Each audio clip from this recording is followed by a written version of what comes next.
Hi, in this video I'm going to show you how to calculate an average in Excel. Whether you are working with grades, sales data or any set of numbers, knowing how to calculate an average can make your life so much easier. So let's start the video. First, open up your Microsoft Excel worksheet. Here we have some sample data. The most straightforward way to calculate average is by using the average function. First, select the cell where you want the average to appear. In our case, it's cell D2. So click on it. Now type is equal to, then type average, starting bracket.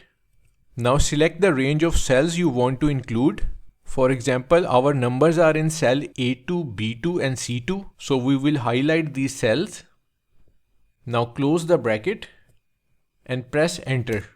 Excel will calculate the average for you. So this is the average for these three numbers. Now click on the cell with formula. You will notice a small square at the bottom right corner of the cell. Simply click and drag this square down to apply the formula to the other cells. So that's how to calculate an average in Excel. Thanks for watching.